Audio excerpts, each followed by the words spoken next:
नमस्कार दोस्तों, फटाफट आपको बताते चलते हैं आज के तमाम मुख्य समाचार, बड़ी खबरें। लेकिन उससे पहले अगर आपको भी 2024 में कांग्रेस की सरकार बनती दिखाई दे रही है तो वीडियो को लाइक करके चैनल सब्सक्राइब कीजिए और बेल आइकन दबाना मत भूलिएगा, जिसमें आपको बता दें कि अविश्वास प्रस्ताव की ताकत है कि हम पीएम मोदी को संसद तक लेकर आए।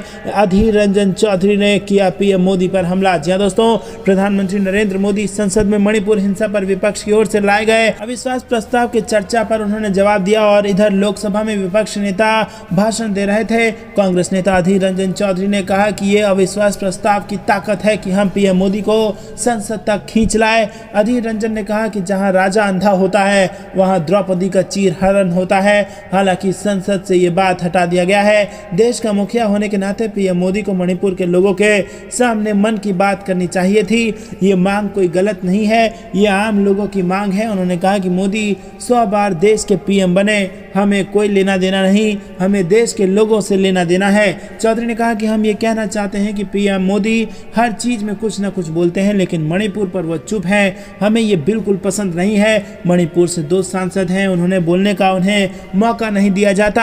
हम अमित शाह से पूछना चाहते हैं कि उन्होंने जो बयान दिया वो घातक बयान दिया। आपने कहा था कि बफर जोन में आपने सुरक्षा बलों को तैनात किया। हालांकि अधीर रंजन चौधरी के बयान पर केंद्रीय गृह मंत्री अमित शाह ने आपत्ति जताई है। दोस्तों, आपको बता दें कि अधीर रंजन ने ऐसा बयान दिया जिसको सदन से एक्सपंज कर दिया गया, लेकिन यहाँ पर उन्होंने कहा था कि जहां राजा अंधा होता है वहां द्रौपदी का चीरहरण हो जाता है। तो दोस्तों, आपको भी क्या लगता है कि राजा अंधा है? कमेंट में अपनी राय जरूर बताइए। रुक करते हैं अगली ब्रेकिंग न्यूज की तरफ। राहुल गांधी की फ्लाइंग किस पर हंगामा के बाद हेमा मालिनी का वीडियो वायरल, कहा मैंने नहीं देखा। जी हाँ दोस्तों, आपको बता दें कि कुछ समय से लगातार बॉलीवुड अभिनेत्री और बीजेपी सांसद हेमा मालिनी खबरों का हिस्सा है और इस वक्त उनका एक बयान सामने आया है जो कि फ्लाइंग किस मामले में है। हाल ही में राहुल गांधी पर आरोप लगा था कि उन्होंने संसद में फ्लाइंग किस दी थी और इसके बाद बवाल मचा हुआ है। इस मामले को बीजेपी उठा रही है और कार्रवाई की मांग कर रही है। हालांकि हेमा मालिनी जो कि खुद बीजेपी से सांसद हैं, उनका कहना है कि उन्होंने फ्लाइंग किस नहीं देखी है। रिपोर्टर ने पूछा था कि क्या आपने उन्हें फ्लाइंग किस करते देखा जो आपको अनुचित या अश्लील लगा? तो यहाँ पर दोस्तों आपको बता दें कि हेमा मालिनी ने जवाब देते हुए कहा कि मुझे नहीं पता, मैंने वो नहीं देखा, बस कुछ शब्द सही नहीं थे। इसके बाद हेमा मालिनी का ये बयान खबरों का हिस्सा है और इस पर कांग्रेस नेता बीजेपी को घेर रहे हैं और उनका कहना है कि हेमा मालिनी ने भी इस मनगढ़ंत कागज पर हस्ताक्षर किए हैं। रुक करते हैं अगली ब्रेकिंग न्यूज की तरफ। 20 विधानसभा और 3 लोकसभा सीटें साध गए राहुल गांधी, मानगढ़ की सभा कांग्रेस के लिए कारगर साबित होगी। जी हाँ दोस्तों, आपको बता दें कि कांग्रेस सांसद राहुल गांधी बुधवार 9 अगस्त को राजस्थान दौरे पर आए। बांसवाड़ा के मानगढ़ धाम में उन्होंने आदिवासियों के बीच एक बड़ी जनसभा का आयोजन किया और ये चुनावी सभा कांग्रेस के लिए कारगर साबित हो सकती है। कांग्रेस की ये रैली राष्ट्रीय आदिवासी दिवस के अवसर पर आदिवासी बहुल इलाके में आयोजित की गई। दोस्तों, आपको बता दें कि यहाँ पर जमकर दहाड़े राहुल गांधी। अनुसूचित जनजाति की 3 लोकसभा सीटों पर इसका असर पड़ सकता है। तो दोस्तों, यहाँ पर कांग्रेस पार्टी चुनाव के लिए तैयार है और कमर कस चुकी है और बड़े नेता राजस्थान के दौरे कर रहे हैं। अगर आपको भी ऐसा लगता है कि राजस्थान में बनने जा रही है फिर से कांग्रेस की सरकार, तो कमेंट में अपनी राय जरूर बताइए। वीडियो अभी तक लाइक नहीं किया है तो लाइक करके समर्थन दर्ज कराइए। रुक करते हैं अगली ब्रेकिंग न्यूज की तरफ। राहुल ईरानी को गांधी परिवार का फोबिया है और प्रधानमंत्री झूठ बोलते हैं, भूपेश बघेल ने लगाया बड़ा आरोप। जी हाँ दोस्तों, आपको बता दें कि मणिपुर हिंसा को लेकर विपक्ष द्वारा मोदी सरकार के खिलाफ लाए गए अविश्वास प्रस्ताव पर संसद में चर्चा जारी है और राहुल गांधी ने अपने भाषण में मणिपुर मामले और अडानी को लेकर केंद्र सरकार पर जमकर हमला बोला। राहुल गांधी के आरोपों पर जवाब देने केंद्रीय मंत्री स्मृति ईरानी ने मोर्चा संभाला और राहुल गांधी पर आरोपों की बौछार कर दी, जिसके बाद से दोनों दलों के नेता एक दूसरे पर हमलावर हैं। स्मृति ईरानी के आरोपों पर सीतापुर के कार्यक्रम में सीएम भूपेश बघेल ने करारा तंज कसा है। स्मृति ईरानी ने बुधवार को सदन में छत्तीसगढ़ में अडानी को कोल ब्लॉक देने को लेकर कटाक्ष किया था, जिस पर मुख्यमंत्री भूपेश बघेल ने स्मृति ईरानी और भाजपा नेताओं को झूठा बताया। मुख्यमंत्री भूपेश बघेल ने कहा कि छत्तीसगढ़ सरकार ने अडानी या अन्य पावर प्लांटों को कोल ब्लॉक के लिए जमीन नहीं दी। कोल ब्लॉक केंद्र सरकार आवंटित करती है। राजस्थान, महाराष्ट्र महाराष्ट्र, गुजरात, मध्य प्रदेश, आंध्र प्रदेश सरकार को आवंटन केंद्र ने दिया है। पहले तो इसमें राज्य सरकार की सलाह भी ली जाती थी। अब नया MMDR एक्ट आया है, इसके बाद सलाह लेने की भी जरूरत नहीं है। रुक करते हैं अगली ब्रेकिंग न्यूज की तरफ।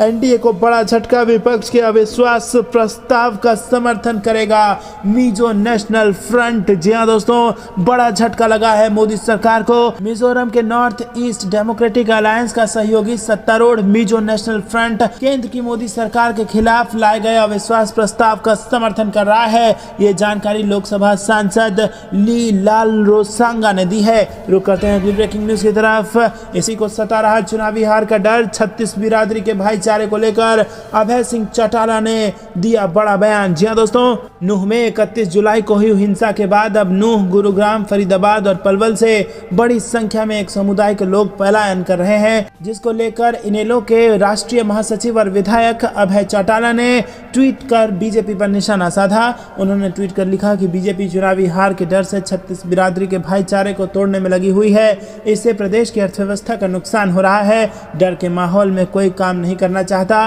पलायन की खबरें बहुत दुखद हैं। दंगों से नुकसान सिर्फ आम जन का होता है। इनेलो विधायक अभय चौटाला ने 2 दिन पहले भी बीजेपी पर निशाना साधा था और कहा था कि बीजेपी ने 2 बार प्रदेश के हालात खराब किए हैं और एक बार जाट आंदोलन के समय राजकुमार सैनी को आगे करके भाईचारा तोड़ने का काम किया था।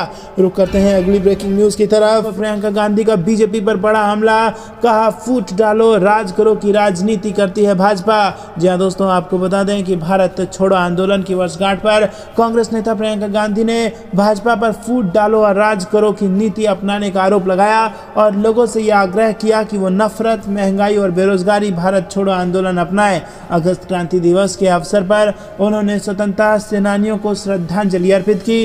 उन्होंने कहा कि गांधी जी के आह्वान पर पूरे भारत ने एक स्वर में कहा था कि अत्याचारी शासन भारत छोड़ो। याद रखिए, भारत छोड़ो आंदोलन के समय सत्ता में बैठी पार्टी के नेताओं ने लोगों से इस आंदोलन में हिस्सा नहीं लेने की अपील की थी। दोस्तों, आपको बता दें कि कांग्रेस महासचिव ने कहा कि उनकी फूट डालो और राज करो की नीति आज भी जारी है और हमारी एकता उन पर हावी है। उन्होंने आगे कहा कि हम सब मिलकर कहते हैं नफरत भारत छोड़ो, महंगाई भारत छोड़ो और बेरोजगारी भारत छोड़ो। जय हिंद, जय भारत। तो दोस्तों, क्या आप भी प्रियंका गांधी के इन बयानों का समर्थन करते हैं? कमेंट में अपनी राय बताइए। वीडियो अभी तक लाइक नहीं किया है तो कृपया एक लाइक जरूर कीजिए।